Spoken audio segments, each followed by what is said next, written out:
All right, today we are joined with Cornell Kevin and Cowboy Brian. We're breaking down the Oklahoma State versus Iowa duel that's coming up on Sunday here. I'm happy to have you guys on. Let's get right into it. Sounds Yeah, good, man, I man. appreciate you having us. Of course, of course. Who do you guys got at 125? It's going to be Spratley and Peterson. Go ahead, Kevin. I want to hear your take. I got Spratley. He's the consistent wrestler. I don't think it's going to be a blowout, but I think I got him by decision. I just think that he's been extremely consistent, win or lose, and I think he's the pick for sure on this. I think it's a pick a match that Iowa really needs to have, but I still like Spratley in it. Yeah, yeah, I've also got Spratley in it. And I say that based on the national duels. Spratley had that match won, and it was almost like he thought the match was over a few seconds before it actually was. And Dean jumped on that opportunity.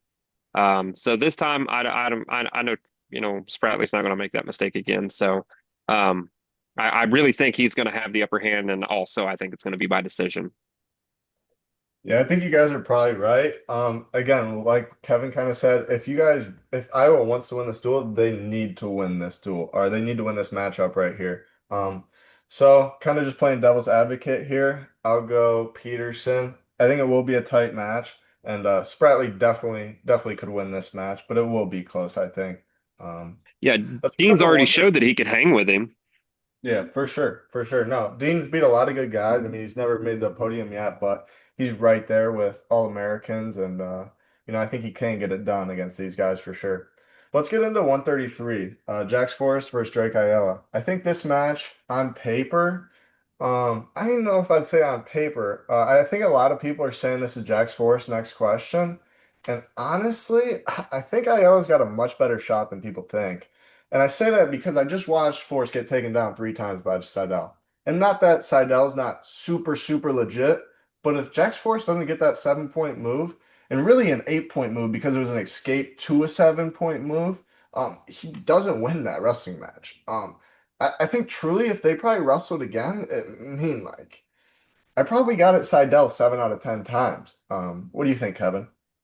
I agree with you. I was much more impressed with Seidel than I was impressed with Jax, which sounds funny because Jax won the match. But I mean, I feel like Coach Roby said too. Went in there, leaving there really confident in what Seidel can do and where he's at with that. What makes Jax so good is also what makes Jax a liability at times. His unpredictable kind of flops around at times. He's a scary guy. If you're rooting for him, with his when he goes on his back, which he's very comfortable with doing. But at the same time, those are the things that makes him explode and get those 7 point moves like he did against Seidel. Yep.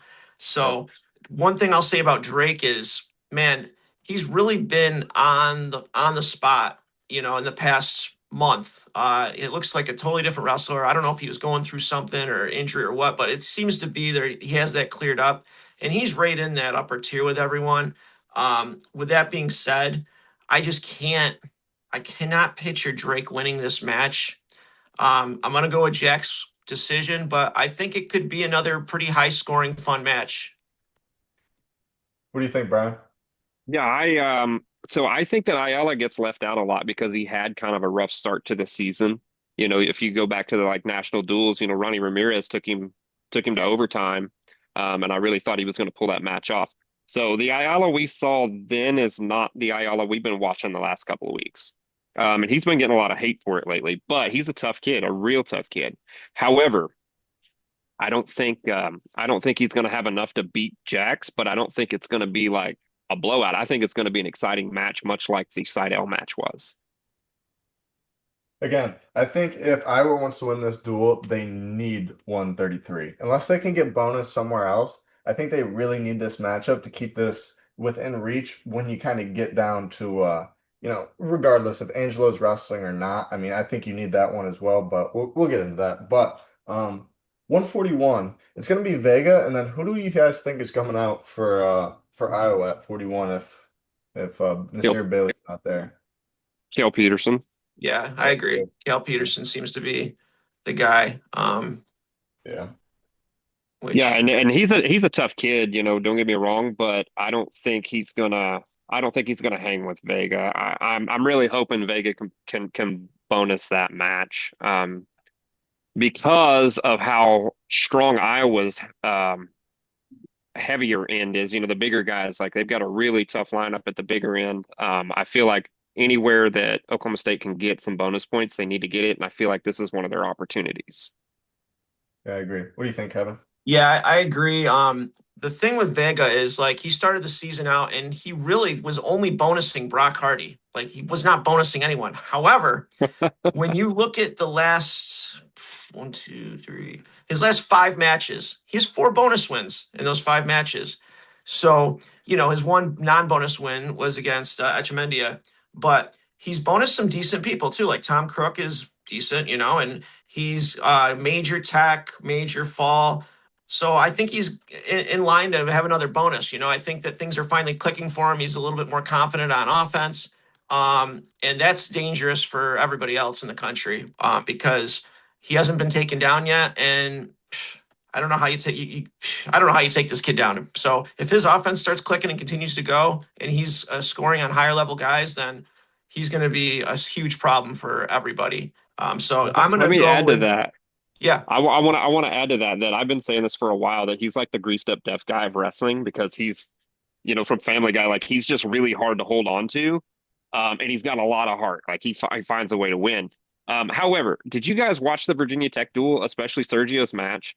Because I've been saying this, and people are saying that I'm crazy. I keep saying things like, when they want to put the hammer down, they put the hammer down. Sometimes I feel like they're just holding back. Well, Vega went out there and he's wrestling his match, and then it was like all of a sudden he looks over at the corner and he's like, "Oh, you want me to major him? Okay." And then he just like, I mean, whoops up on this kid. You know what I mean? Like he shifted gears. So I feel like sometimes these guys are keeping in store some tricks, some I don't know, but like just like that, he turned it on and got the major. I think Yeah. I think you could hear David Taylor in the corner going, "Finish him," and that's what happened. And no, I think this has got a Vega major decision written on it, but you know, Yeah, I agree with you, Kevin. I think it probably is a major decision, but again, I'm gonna play devil's advocate just because if Iowa wants to win this duel, looking at it from an Iowa's fan perspective here, um, if they want to win this duel, I think they need to keep it within a decision, or they need to find bonus points somewhere else. yeah, Yeah. oh yeah. So For I sure. think probably as being a neutral fan here, I think it is probably going to be a major decision for Vega. Um, but again, if you're looking at it from Iowa's perspective, I think they really need to keep this with the decision. But what do you guys Could think could about one? What's up? could you imagine if he did get the upset? Like what the headlines would be? It would be a big deal for sure. If they win the first three, I think they'll probably win the duel for sure. But Oh again, yeah. I think they need the first two. Um, do you guys think Swiderski's going to be out for sure? It's Man, go ahead, Kev. it's looking like that, man. My gut tells me yeah. And to be honest with you, the more I look at this lineup, if he's dealing with something where it's not, it's something that could be detrimental to his health, I don't know if they necessarily need him in this duel, you know? So I don't know. And I know David Taylor wants to put his best guys out. I get it. But if they can win this duel and not have to wrestle him, that would be the ultimate thing for them. And I think that's what they can do. Which it kind of brings me into I'm wondering where they're going to start. If you're Tom Brands, I know Tom Brands always likes to start at 125. If you're him, I don't think you want to do that here because it's in Oklahoma State and man, they could very well win those first six matches and then by then you're just deflated. So Yeah, yeah, No, I do yeah, agree I with that. agree. You got anything to Yeah. add? I think, yeah, I think if Swiderski goes out there, he is obviously a heavy favorite against Ryder Block. But in the case that Ryder Block, I don't even know who they have as their backup there. Do you guys know off the top of your head? Oklahoma State or Hokies. Iowa. Bo Hickman. Yeah, Bo Hickman. That name sounds right. Um, yeah, I really don't know much about that kid. Can Ryder Block get bonus? I don't know. Maybe, right? Mm. Again, looking at that from an Iowa fan, I'm not sure. So based on what we've seen from Bo Hickman, I mean, Bo Hickman is tough, man. He is a tough guy, and all of his matches have been relatively close. I don't think Block gets any bonus points on him. I mean, anything's possible, I guess, but I mean, his skill level and his toughness and his fight, I think, are there to hold, like even if he were to lose the match, I think he would keep it within a decision. Right. Right. What do you think, Also, Kevin? I want to touch on Kevin. I haven't heard anything about Casey being injured or anything. The only thing I've heard is that he was just getting some rest. Have you heard anything? Yeah, but I don't know how reliable it is, you know? I mean, it doesn't I don't know. It doesn't anything I've heard, it doesn't hold a whole lot of weight to me, so I really am just up in the air on whether it's just talk or something sound. I don't have anything sound that says that he's not going to wrestle. Yeah. So going on to 157, I think Okie State is a heavy favorite. Whoever they throw out, it's gonna be Rabadou versus either Williams or Voinovich. Shout out Victor Voinovich, he's one of my buddies. So I hope he can pull off the upset for Iowa, but I don't think he is favored. But he has been looking good, honestly. So I'm hoping that he can wrestle well, regardless if he does wrestle. Um, but what do you guys think here? I think this is probably a heavy favorite for Okie State, whoever they throw out. What do you guys think? Oh yeah. Go ahead, Oh Brian. yeah, this is a huge favorite. 157 with Landon Robidoux. Matter of fact, last weekend was probably one of his worst showings yet. But I mean, that kid is just a killer. I mean, I love his attitude, his confidence, all of that. And don't get me wrong, Jordan Williams, being a former Cowboy, like I know how tough that guy is. I know how well he can wrestle. I mean, he wrestled well at Little Rock. He wrestled well at Oklahoma State. He actually, when he was at Oklahoma State, he actually beat Swiderski. But anyway, Voinovich also looking very good this year. I was quite impressed with him. I think that Landon has definitely got the upper hand, and that is Oklahoma State's next chance to get bonus points. Um, if somebody's going to do it, it's going to be Landon Robidoux. I've seen Iowa do this before, specifically with Victor the last couple years when he wrestles Ohio State, just because he's an Ohio boy. And I think I don't know if it's some type of respect thing or what it is, but I kind of see Victor possibly wrestling again in this duel just because he wrestled at Okie State before. Um, I don't know if it's like that mental game that Brands likes to play, but I could be completely wrong. But I think Brands kind of likes to play that mental game, and I see that it's possible that Victor wrestles. What do you think, Kevin? Yeah, I think it's going to be Victor. And to be honest, Rabadou, he's had like, I don't know, he hasn't opened it up as much as he had been the past couple matches. And when you look at Voinovich and his career, he's got like 22 career losses, but only two of those losses were anybody able to get bonus on him. He's a difficult guy to bonus. He really is. So the combination of Rabadou not really exploding on offense the past couple of matches and Voinovich's the difficulty of him scoring, I think it's going to be a decision. But I do have that decision going for Oklahoma State. What do you I think, agree Brian? with you. I think you hit it on the head right there, Kevin. And that's the other thing is like I'm giving this take considering that these guys are coming hitting on all cylinders. It's wrestling, man. Anything can happen, but you're right. He is hard. And I'm not saying Robidoux is going to bonus him. I'm saying that's their next opportunity. And Like that's yeah, their next best chance. and to be fair, he's been bonus twice, and one of those two times he got bonus was to Rabidou.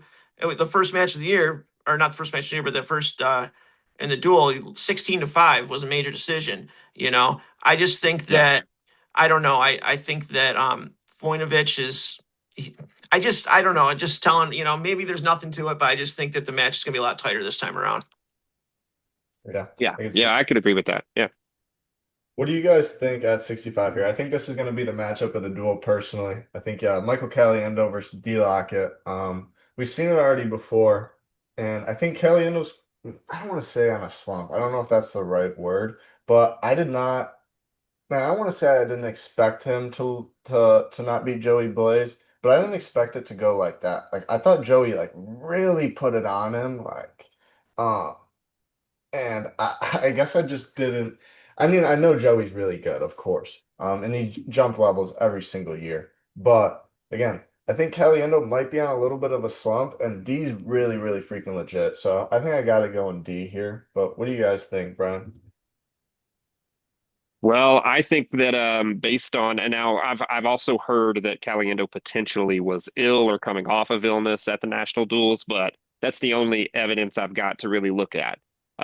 Being that D was coming in, out of high school right into college, and he gets Mikey Caliendo. I mean, that dude's phenomenal. He's a very well-known name, tough guy. If you watch that match, man, D was all over that guy. I mean, it was like blast double after duck after high crotch, just all. I mean, he wrestled pure defensively the whole match. Um, and I think it ended up being, several close calls, but it came down to like two takedowns to a reversal, I think is what it was, and then a couple of stall calls or something. But anyway, I think that if both guys come hitting on all cylinders, I'm going to give it to Lockett, but I think it's going to be a really close match. What do you think, Kevin? Um, I like Lockett, and I think a lot of the reason I do is because of that match with Blaze. I gotta give you I gotta say I didn't give Blaze enough credit. It shocked me how much he controlled that match. I can't even say that that match was necessarily that close. He just out wrestled him, and I think that will bode well for Blaze come Big Tens too. He's gonna have all the confidence in the world to do it again. I don't see why he can't. Uh Caliendo, you hit it spot on, Cole. It's hard to say he's in a slump, but at the same time, this is a guy that doesn't lose to many people. I mean, he prior to this year, he'd only lost to one guy that wasn't an NCAA champ, and now he loses two, matches, not even by a point, but by a few points. When he wrestled D Lock at the first match, that was the best I've seen D Lockett wrestle this entire year. He was doing some freaky athletic stuff in that match. And I've watched that match so many times. It was Yeah. unbelievable the stuff he was doing. It was so cool. It was just wild as a fan to watch. So I think that Caliendo might have some self-doubt right now that man, the difference between him beating Blaze and losing is going to play a role in this. And I like D, and I wouldn't be surprised if things maybe started to snowball at the end of the match, making the gap a little bit wider, but I'm still going to stick to a decision. But D lock it. Yeah, no, I agree. I think yeah, no, you hit the nail on the head with Caliendo. I don't want to say a slump, but he's really only lost to Messenbrink the last couple of years, and then to take these other losses, I think probably on paper a lot of people wouldn't have expected it. But again, this next match at 174, I'm super super excited for because Kennedy, again, like we were talking about with Caliendo, he just took a loss to Mancinona, and I'm excited to see how he comes back. Facundo's obviously a super super tough opponent, but I think Kennedy kind of loses these matches against like real scrambly guys. When he's able to like wrestle super super solid and put a pace on these guys, I think that's like the type of matchup he wants to wrestle. And I don't think Facundo probably is going to put him in like these crazy super unique scrambles like Mananona did. Um, so I think Kennedy comes out on top on this one. What do you think, Kevin? Yeah, I think it's going to be the same exact match we saw the first time they wrestled this year. 4-1 sudden victory. And the thing with Facundo is he just, man, if a guy could ever just finish like his singles, like he would just, he's a really hard guy to score on. And I like the guy a lot. And he's tough as nails, but how many times have we seen him get a leg up, even up in the air like this, and he's just not finishing it? And it's got to be frustrating. But I think that this match goes pretty similar to the way they wrestled the first time around. So I like Kennedy, but it's going to be super tight, probably sudden victory. Yeah. What do you think, Brian? Yeah, don't get me wrong, man. I got big love and a lot of respect for Alex Facundo, but it's all going to depend on his offense, man. And you're right, he has struggled to finish his shots. But I mean, he's one of the hardest guys there is to take down. So maybe if he can even work on his re-attacks a little better, that might help him out. But I actually gave this one to Kennedy, again, based that on the evidence that I have. But I think it's going to be an overtime or a one takedown type thing. However, after seeing that magic move he used last weekend, I mean, I don't know, that gave me a little bit of confidence. I'm just saying. I mean, I thought for sure he was taken down, man, and then he just like popped his head out, and he gets the takedown. It was phenomenal. That's some of that magic man rubbing off on him. It's kind of crazy too. Facundo's career, there's only been one match in his entire career where somebody took him down more than once, and that was at NCAA's with Julian Ramirez beat him like 12-2, uh, four-time blood rounder.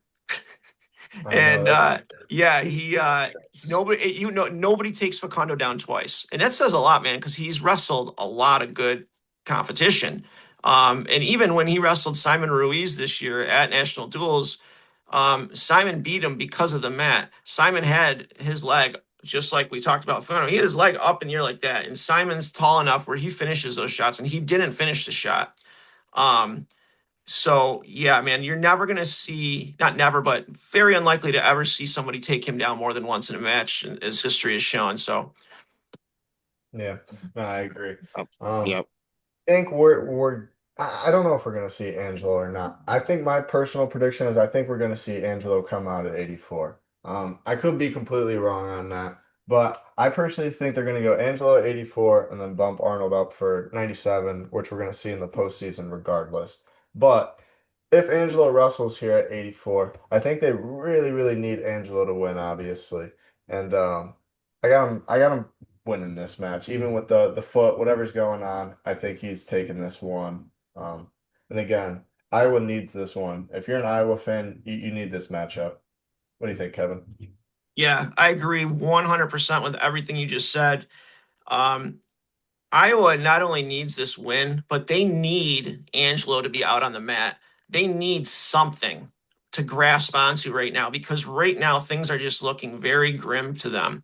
I mean, their streak of having 35 straight, years the guy in the final, that looks like it might not happen. And I mean, think about that. 48 out of 49 years they've had a guy in the final. That's insane. And I don't see that happening right now. And Angelo was the face, he was the guy, and it's just with that, the Dean thing, and everything that's happened to him this year, they need something for the fans. So unless he is just physically unable to go completely, I don't see how they don't send him out there. And he will find a way to win the match at 184.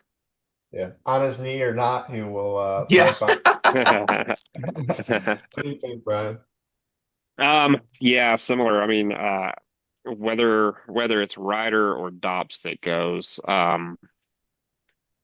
man, that changes things a bit because, I think Dobbs is a tough guy, but I don't know. I think that would be Iowa's biggest chance to try to gain some ground if they could.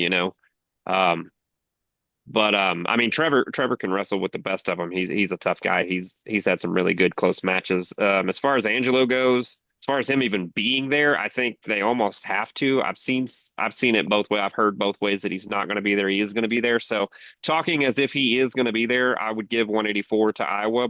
Um, and my feeling is that it's going to be a one takedown match. But it's wrestling. You never know. Yeah, no, I agree. I agree.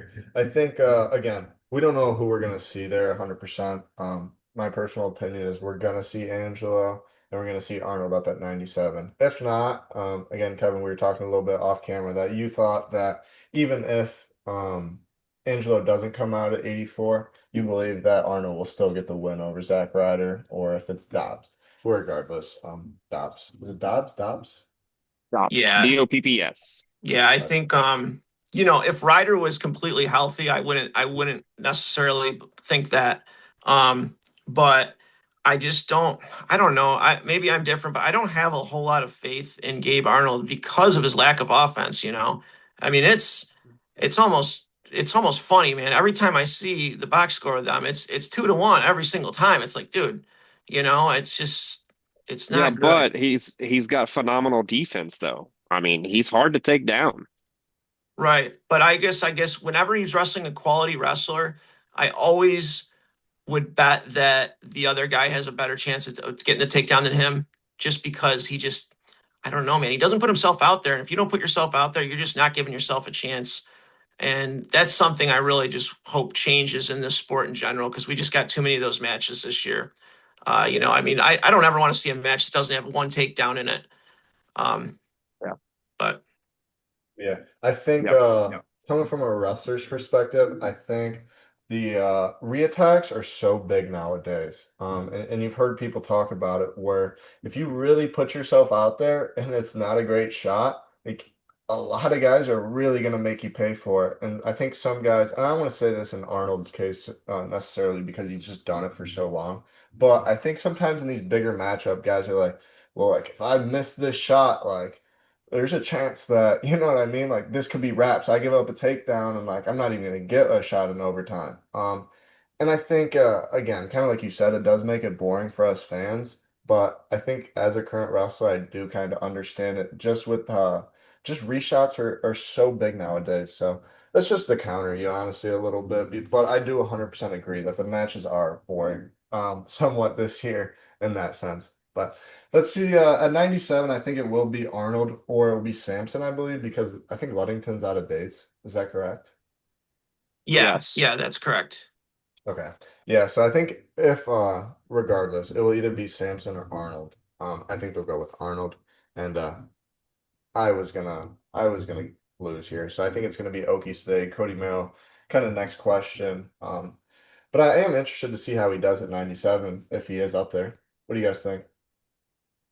Man, I think what we were just talking about really, um, there is just if it's Gabe Arnold and Merrill, I mean, is there a chance of there even being a takedown in this match based on the history? Because I don't see it, man. I don't see how we see a takedown. It would have to be someone tripped over their leg or something because, dude, you look at this. And I got WrestleStat pulled up. It's not like I'm whipping this up my top of my head, but okay, Cody Merrill, right? He had the fall against Little Rock, but outside of that, 2-1, 4-1, 2-0, 4-0, 1-0, 2-1, 2-1, 2-1. And then you look at Gabe Arnold, and you got 4-1, 3-2. He did have the tech, but then 4-1 SV, 4-1, 4-1, 4-2, 4-1, 5-1, 4-2. Come on, man. I just think this has 2-1 tiebreaker written all over it. Um, so You might yeah. You might be right. I guess in my opinion, well, the way I look at it is in my head, I think Arnold's probably a 74 pounder. Yeah, he And is. you know Yeah. what I mean? Like Merrill's a pretty big 97. So like that's kind of where it goes in my head. It's like, man, if you can't kind of rough up a 74, you know what I mean? Like I think of me Yeah. like, you know what I mean? Like I think how long ago did he make 74? Wasn't it not that long ago? Yeah, Or am no, I I'm wrong? pretty sure it was when they wrestled Air Force. He was It like he weighed in at was like 179 and was wrestling 197. he wrestled 174 on the 16th of January, so it was a month ago. And that's crazy. And he was doing it just it wasn't like he was doing it for one duel. He did it six times or well, no, it was a soldier salute. So it was in a duel and a soldier salute and then a duel. So a couple times. But like you said, man, he's like, how tall is he? He's so short. Like he's not a 97 pounder. And I agree with you, Cole. He's not an 84 pounder Yeah. either. He's a 74 pounder. So yeah, I would give the advantage to Kobe Maryland. And I don't mean to be disrespectful to any wrestlers when I talk about the lack of takedowns, because listen, man, when I wrestled, things were a lot different. Like the funk and stuff like that, and the leg passes, those were just starting to become a thing. And I actually utilized those a lot in my wrestling. And nowadays, I find it absolutely brutal. Like I would get so frustrated trying to take someone down because it's just like they go to your ankles and then you got the officials reaction time between the combination of that. Getting a takedown is so hard. So I tease, but I have Mhm. respect for all these guys, and I know how hard it is. So it is what it is. Yeah, no, 100%. Yeah. Yeah. No, when I talk about these guys as well, of course, we're talking about the elite of the elite, and a lot of these guys would ring my bell. So I don't mean to disrespect. Uh, but what do you think, Brian? Man, I of course I'm going to give it to Cody Merrill. I've got faith in him, but Kevin's right. I mean, that's probably going to be a slow-paced, very boring match. I will say this much though, being that we're in Stillwater for this duel, for whatever reason, the crowd there loves Cody Merrill. Like he is Panda, and they get behind him. And I really thought he was going to pull off that win against Yeah. Elam. And I think it's going to be something very similar to that. I think it's more exciting than it looks when you're there, but I think it's going to be something very similar to that. Maybe come to rideouts or something. Yeah. Who do you guys got at heavyweight here? Because I think this will be an interesting match. Keita versus Doucette. And again, if you're an Iowa fan, you kind of need this one. How I was drawing it out, if everything just goes Iowa's way here, it could be 15-15. And again, maybe you do sneak a bonus point somewhere. But I doubt all those swing matches go your way. Uh, Regardless, if you're an Iowa fan, you need this one. What do you guys think, Brian? Yeah. So with Doucette hitting on all cylinders, and here's the thing: both of these guys, they've had a few bad weekends recently. Um, Not that Doucette has, taken a massive loss or whatever. I mean, he lost to Younger, but that's recently. But like this last weekend, for example, he was just heavy on his feet. Like is it Mueller? He went to take like a fake shot, and it was like he like Doucette wanted to sprawl, but he couldn't get his feet picked up. He was like he was heavy, and he almost kind of tripped over himself. And so I was saying to myself, like, something's off, man. Like, because these guys don't wrestle like that. Both guys show up hitting on all cylinders. I think that is a coin flip. As an Oklahoma State fan, I want to give it to Doucette, of course, especially with the way he's really changed his physique, changed his wrestling, etc. But Keeter's no joke, man. When that guy shows up, like he's a force to be reckoned with. And I think this is going to be a very close match. And even this one even could go to overtime. But I'm leaning towards Doucette on it. I feel like Keeter has been kind of hit and miss lately on when he shows up and when he doesn't.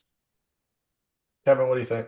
Yeah, I got Connor Doucette on this all day. I'm done with Keeter, man. The way he lost, seriously though, man, what the heck? 10-0. The way he lost to Tay, and I know Tay's doing really well right now, but there's no reason that Ben Keeter should ever lose to Tay Gadiali 10-0. Um, I mean, it's just crazy to me. And I think that his head is just out of it, to be honest with you. I think he lost to Feldman, and he's just like, as they always used to say, oh, the guy's packing it in, packing it in. He's done. I just don't see him being up for this. And I think that, I trust in Connor Doucette's offense more than I trust in Ben Keeter's, head game right now. So I like it. I think it'll be a decision, but I like Connor in this, especially at home. And I think we kind of talked about this last time, Brian, but like, to me, Oklahoma State is so up for their home matches. And sometimes that can be kind of a letdown when Yeah. they're on the road, like the people said they didn't look as up on Virginia Tech. And I don't like saying that too much because it takes away from like what Virginia Tech was able to do in some matches, but you can see it in there. The home meets are a party, man, and like it's a party for everyone. They're psyched, and they tend to not get as up at these away matches. This is a home match. It's Iowa, and it's going to be a party. And I think the guys are all going to be looking really well. Yeah, no, I agree. I Yeah. think that you can say something, Brian. Oh no, I was just agreeing. Yeah, no, I agree. I think it will be definitely a good time. It's gonna be a good duel regardless. So what do you guys have it? Like I said before, I have it 15-15 if everything goes Iowa's way. I think honestly it's probably gonna be in that like 20-12 spot, maybe somewhere in there. I know Brian, you said what, around 18-12?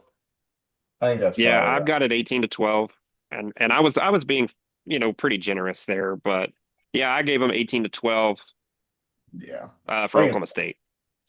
yeah. What do you think, Kevin? Yeah, I mean, I sound crazy, I guess. I have it 26-6 Oklahoma State, and it's crazy because this is really a completely different dual meet than the first time they wrestled. I mean, the first time they wrestled, Iowa won 18-16.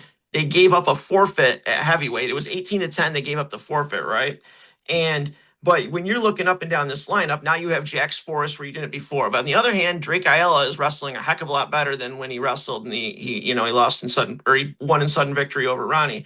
Um, you have no Bailey, which Bailey was the closest anybody's been to beating Vega. He had his leg up in the air in sudden victory. No Yeah. Bailey. And then we don't know about Swiderski, Jordan Williams. Who knows what's up with him? We do have Keeter back, but Keeter's not looking too well. We have Noah Dean. Angelo's hurt. We don't know if he's back. It's just completely a different meet. So, this is, I think Well, I I have, also think that Oklahoma State doesn't drop 125 this time. He yeah, had that no, match I won agree. before.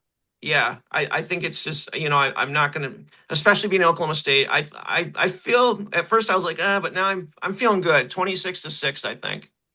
Yeah. No, I don't think you're crazy. I think that again, a lot of these matches are swing matches, and you see it a lot. Whatever team starts to gain that momentum, a lot of those matches and swing matches can sometimes start going their way, right? You see it time and time again.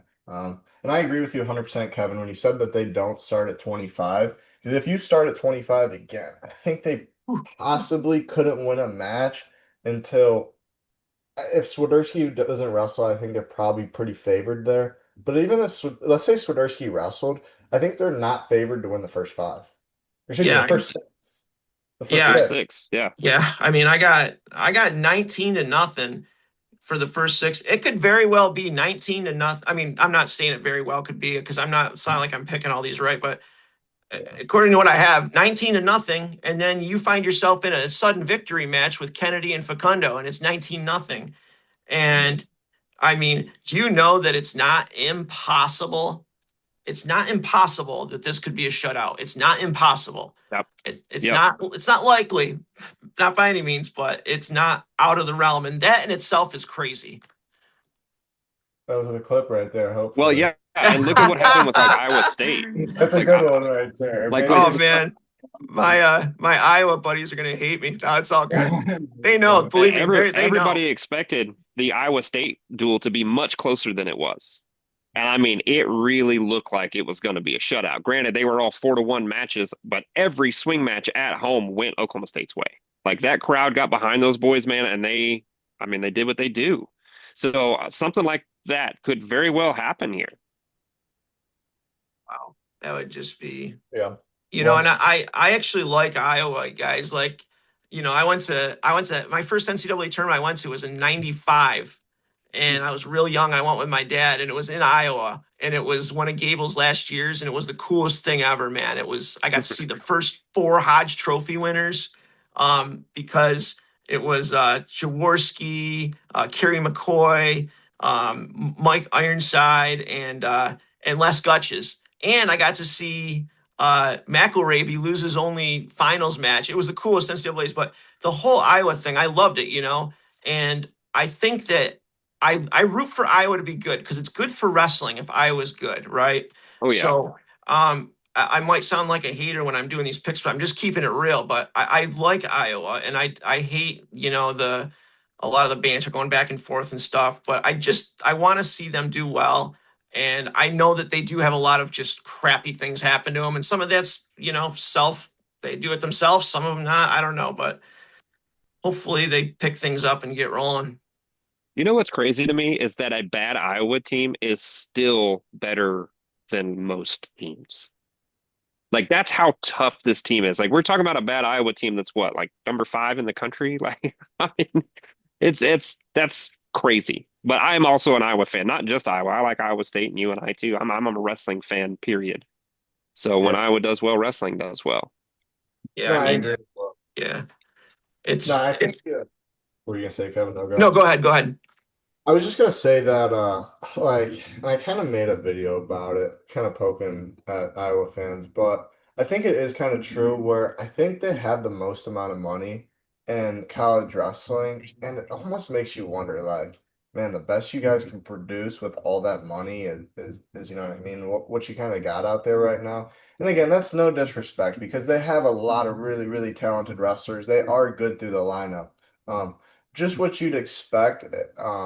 When Gable was coaching there, it was a little bit different, right? Like, and I think you kind of saw this decline the last couple of years. Um, getting guys out of the portal, those portal guys not quite working out.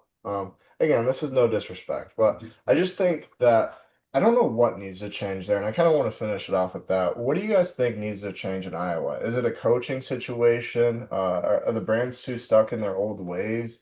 You know what I mean? Do they need maybe like someone like, Dake when they retire, or Burrows, or you know what I mean? Maybe an Askren or something. Like, what do you guys think? I think that a couple things. A lot of the things that are put on Iowa are kind of crazy because it's like, wow, they got killed by Penn State. Well, does that mean that everybody in the whole country should replace their head coach? Because it's just a common thing. Everyone's getting killed by Penn State. It's not just Iowa. I know the expectations are higher than Iowa, but the reason that they've been so portal heavy is because they've had to been. And it is their own fault. They're not doing well in recruiting at all. And that makes it where they have to go to the portal because what are they supposed to do? Just give up? Oh, we're not getting the recruits. So what are we just going to suck? The problem is not only are they not good in recruiting lately, but they suck at who they're picking in the portal. I don't look at it as they make guys worse. I'm not in that train, because there's plenty of, Buchanan, Ironman, Woods, plenty of guys that actually did do better. Caliendo, Franek, but they're picking the wrong people. They're picking guys that are on their seventh year, injury prone, not motivated, and there was red flags before they even picked them up. So if they're able to start getting better recruits, they're going to use the portal less. But the problem is with that is, man, Oklahoma State and Penn State are just they're killing it in recruiting, and um, it's kind of like this is something that somebody told me kind of like in the inside of Iowa that do you know out of those five recruits they had the Kenny brothers, the Bachman brothers, and the other one, do you know how many of those guys actually the whole class, how many of those guys Oklahoma State and Penn State went after? None. They didn't recruit any of those guys, which is crazy. And then Iowa got them. Yeah, that is crazy. I did not know that. I did not So know. to answer your Raw. question, I'm sorry, I know I kind of went off on a tangent there, No. but to answer your question, man, I think that eventually Brands is going to have to go, especially if these guys come there and they don't see these guys getting better, then it's a huge problem. And Brands is not the type of guy that's going to let somebody else come in and coach with him. It's him and his brother, and to a detriment, he's just not going to allow that to happen. But that's what needs to happen. They need some fresh something there. And if he's not going to do it, it's not going to be a good situation. And Iowa used to be a proud program where everybody wanted to go to wrestle at Iowa, and now you don't see that, and it's why it's pretty wild. Yeah, I think just to piggyback off what you said, I think that Penn State, and you see it, they have a super strong RTC. And right when David Taylor went to Okie State, the first thing he did is start picking up RTC athletes.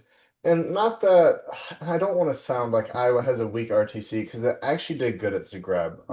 Who'd they have? Buchanan. DeSanto actually won, even though he lost that controversial match.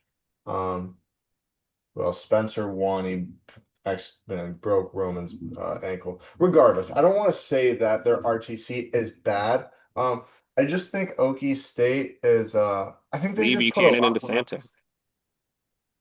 What's that? Oh, I thought I heard you say something, Brian. No. What Oh. would you guys have any thoughts on that, Brian? Anything you want to finish up with here? So that's actually where I was going to start was that Brands I think needs to rebuild. Everybody keeps saying they're in this rebuild phase. Well, that starts in the RTC, man. I heard one of the blue chip kids was saying like the reason he went to Penn State is because he went to this place and they had this one guy, and then he went to this place and they had this one guy. But then when he went to Penn State, the room was full of those one guys. and that's why he ultimately ended up going there. So I think having the strong RTC is a good thing. As far as if and I find that mind blowing, frankly, because both the Brands brothers were international wrestlers. You know what I mean? Like they know this. They've been around. They know. But it's I don't know. I was kind of going through what Oklahoma State did. You know, for 20 years, Oklahoma State was just kind of mid. Like they just 2006, they had that last championship, and they just kind of went down and then plateaued off and stayed right there. And that's kind of the trend that they're on. And um, I don't know if that takes getting a new coach in there or what. Probably, likely, I would imagine so. I wonder if it goes deeper than that. And I may be way out of line or way off base by thinking that, but I've often questioned that.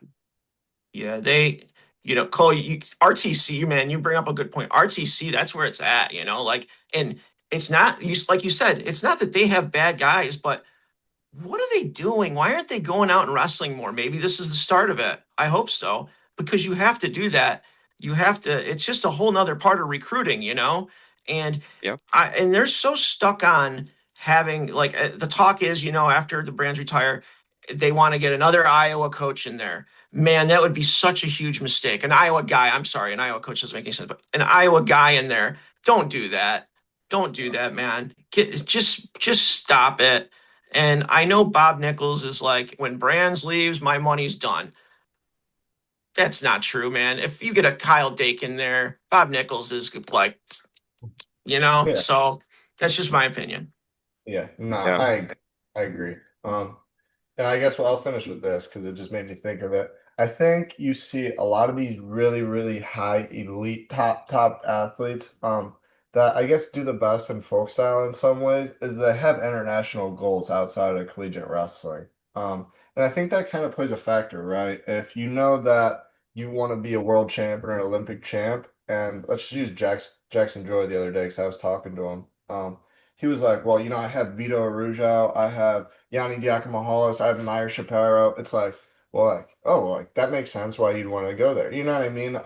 So I think that also plays a factor when guys are committing and choosing schools, and that's why guys maybe aren't choosing Iowa right now, unfortunately. But Totally agree. Yeah. yeah, So that's actually something I wanted to bring up.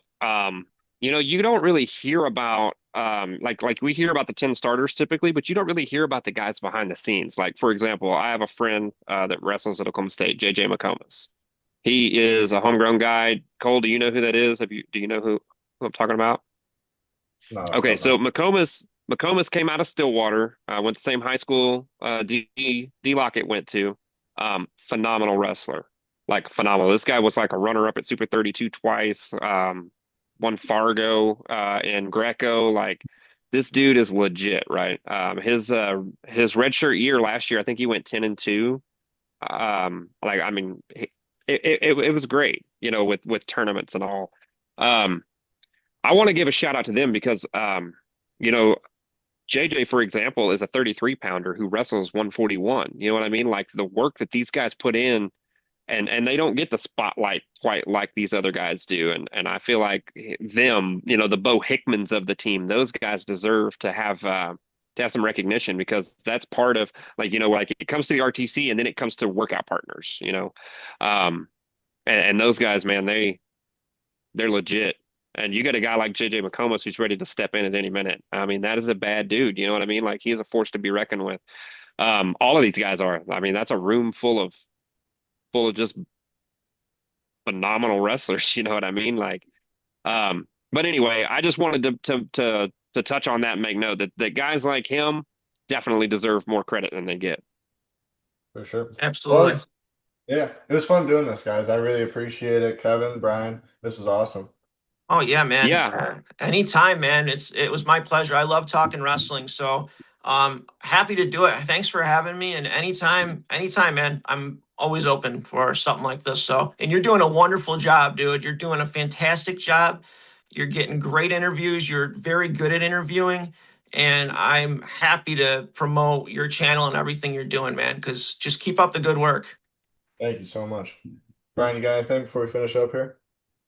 Well, one of these days, yeah, yeah. I think that I think your channel's great. I've told you that. I think what you're doing is fantastic. I don't think I can add any more to the accolades that you've done than what Kevin said. But I will say that one of these days we should just sit down and talk wrestling. For sure. Let's do it. Let's do it Like, well, 100%. like tonight we did the match by match or whatever. Like, let's just sit down and just talk. Yeah, let's do it. Let's see what see if I like that. I like that, Brian. for sure. For sure. Well, I appreciate you guys again. Anytime, anytime, guys. Yeah, no problem, man. Have a good night. Anytime.